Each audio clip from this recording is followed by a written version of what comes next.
여호와를 위하여 제단을 쌓았더라. 아멘. 오늘 읽은 본문의 말씀은 이스라엘의 마지막 사사였던 사무엘의 주요 행적, 주요 업적에 대해 말씀하고 있는 본문의 말씀입니다. 이스라엘 백성은 끊임없이 하나님께 범죄함으로 고통 가운데 살아가고 있었습니다. 특별히 사무엘이 다스리던 그 시대에는 블레셋이라고 하는 이방 민족이 이스라엘을 쳐들어와서 끊임없이 그들을 압제하며 괴롭히고 있었는데, 그런 시대에 사무엘이 등장하여 사사로서 이스라엘의 지도자로서 역할하는 것을 볼 수가 있습니다. 이런 시대에 사무엘이 해야 되는 주요한 과업, 주요한 사명이 무엇이었을까요? 이미 말씀드렸듯이 블레셋이라는 민족이 그들을 괴롭히고 있으니 그 전의 사사들처럼 기드온과 같이, 온니엘과 같이 전쟁의 장수가 되어서 블레셋을 무찌르고 그들로부터 이스라엘을 구원하는 것, 그것이 어쩌면 사무엘의 가장 주요한 과업, 가장 중요한 사명이라 생각할지 모르겠습니다. 그런데 오늘 어떤 본문의 말씀에 보면 사무엘은 전혀 다른 방법으로서 이스라엘 백성들을 이끌어가고자 하는 것 발견할 수가 있습니다. 그것이 무엇이냐? 사무엘이요, 미스바라고 하는 큰 광장에 온 이스라엘 백성들을 다 모아놓고는 한다는 것이 무엇이냐? 바로 회개의 운동, 하나님 앞에 나와 통해 자복하며 하나님께 돌아가기를 결단하고 있는 사무엘의 모습을 우리는 발견할 수 있다는 겁니다. 이 선택 어떻다 생각 들어집니까? 개인적으로는요, 너무나 훌륭한 선택, 너무나 훌륭한 지도력이지 않았을까 개인적으로 생각을 합니다. 왜 그렇습니까? 지금 이스라엘 백성들이 압제당하고 고통당하고 어려움에 처한 상황은 하나님을 떠났기 때문에 일어난 상황이었습니다.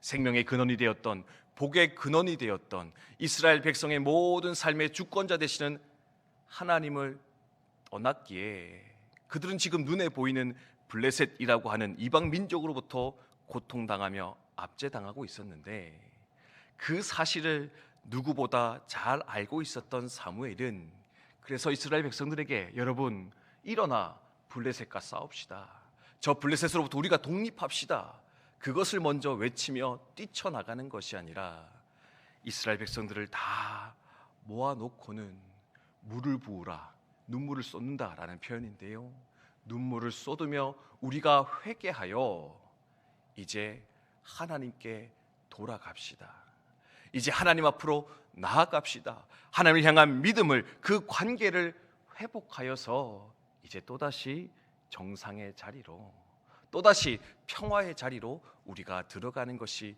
필요하겠습니다. 그렇게 목소리 외치며 이스라엘 백성들을 이끌어 나아가는 것 발견할 수 있다는 겁니다. 오늘의 본문을 통해서 아주 중요한 영적 원리, 삶의 원리를 깨닫게 되는 것 같습니다. 그것이 무엇이냐? 사실 우리들은요, 인생 살아가면서 수많은 문제들과 어려움 만나면 눈에 보이는 그 문제만 집중하여 그것을 해결하고자 할 때가 많이 있는 것 같습니다. 저 눈에 보이는 대적이, 저 문제가, 저 갈등이, 어려움이 해결만 되면 뭐 다 좋아지지 않을까, 다 괜찮아지지 않을까. 근데요, 그 문제들을 잘 들여다보면 그 문제의 핵심은 무엇이냐? 결국에는 하나님과 나 사이의 관계. 보이는 그 문제가 문제가 아니라 보이지 않는 하나님과 나 사이의 관계가 깨어졌을 때, 무너졌을 때, 그것이 결국에는 내 삶의 큰 문제가 되어서 내 삶을 집어삼키고자 하는 것 발견할 수가 있는데, 그래서 우리도 인생을 살아가면서 수많은 문제들의 가장 중요한 해결 방법, 근본적인 해결의 방법은 무엇이냐? 나와 나 사이, 하나님과 나 사이의 관계를 먼저 돌아보아 점검하는 것, 다시금 하나님 앞에 돌아가기를 결단하며 돌이킬 수 있는 그 마음이 우리 가운데 있어야 될 가장 근본적인 삶의 회복의 비결, 방법이지 않겠는가 우리 생각할 수 있다라는 겁니다. 그럼 참으로 그렇지 않습니까? 믿음 있으면은, 하나님과 관계가 잘 세워져 있으면 어떤 시련이 찾아와도 견디며 이기며 나아갈 수가 있습니다. 질병이 찾아와도, 삶의 문제가 찾아와도, 자녀가 속을 썩여도 하나님 때문에, 하나님 덕분에 이기며 나아가는 것이 우리의 인생입니다. 근데요, 하나님과의 관계가 흐트러져 있으면 어떻습니까? 하나님을 향한 믿음이 흐려져 있으면 어떻습니까? 조그마한 문제가 찾아와도, 조그마한 시련만 찾아와도요, 그것 때문에 힘들어 죽겠다 외치면서 흔들려 요동하는 것이 우리의 모습일 것인데, 모든 문제 앞에서, 모든 어려움 앞에서 우리가 항상 먼저 점검하여 돌아볼 것은 바로 하나님과 나 사이의 관계, 그 하나님을 향한 내 믿음을 점검하는 것이 필요하겠다. 오늘 본문은 우리 가운데 말씀해 주고 있습니다. 하나님을 향한 온전한 믿음, 그 관계, 그 연합을 온전히 회복하여 나아가는 이 아침 저와 여러분 되시기를 주님의 이름으로 축복드립니다. 이를 위해서 필요한 것이 무엇이냐? 오늘 본문에 당연한 두 가지가 제시되는데요, 말씀과 기도이다. 살아있는 말씀이 내게 역사하고 있고, 하나님과의 온전한 기도의 관계가 회복되어질 때 그 하나님과의 관계는 온전히 회복될 것인데, 기도와 말씀이 우리 가운데 있어야 되겠다, 또 기억하면서 그것을 사모하여 나아갔으면 좋겠습니다. 사무엘이 다스렸다라는 단어 계속 등장하는데요, 여기서 다스렸다라는 것은 정치적 통치를 이야기하는 것이 아닙니다. 뭐냐면 하나님의 말씀을 가르치는 것, 목양의 의미로서 다스리다라는 단어가 등장하는 것을 볼 수 있습니다. 심지어 15절 이하에 보면은요, 그는 온 이스라엘을 순회하면서 다스렸다. 이 말이 뭐냐?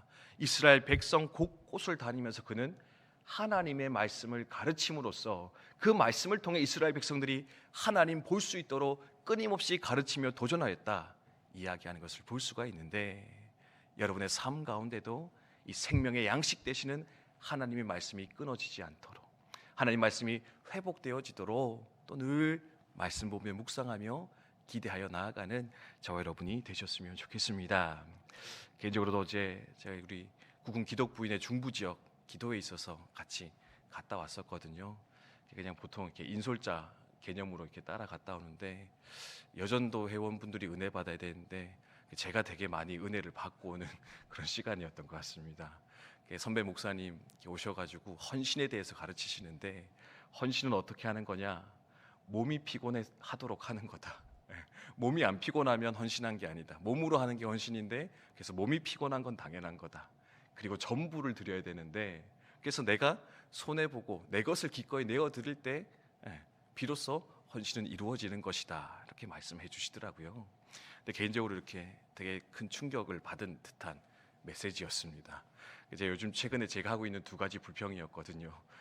하나님, 참 피곤합니다. 국방대 교회 와서 예배가 너무 많습니다. 이번 주도 제 논산시청 가서 저녁에 예배 또 인도했었고요. 수요 예배 있었고, 어제는 이제 그 기도회 있었고, 오늘은 금요 기도회가 있는 날이거든요. 하나님, 하루에 한 번만 새벽 기도만 하면 좋겠는데 저녁 예배가 다 따라 붙습니다. 뭐 이러면서 이제 혼자 막 불평하고, 하나님 또 만나야 될 사람도 많고 섬겨야 될 사람도 많은데 어떻게 하면 좋겠습니까? 하나님 말씀 다 주시더라고요. 피곤해야 되고 네가 드려야 된다. 그거 아니면 안 된다. 하나님 알겠습니다. 회개하면서 돌아왔던 시간이었는데, 결국 말씀이 내게 임하면 하나님께 돌아갈 수 있는 거구나. 말씀이 내게 임할 때 하나님과의 온전한 관계는 회복되는 것이구나, 다시금 깨달으며 저도 돌아오게 되었었는데, 여러분도 늘 이 말씀을 사모하며 하나님의 역사를 기대하며 나갈 수 있었으면 좋겠고요.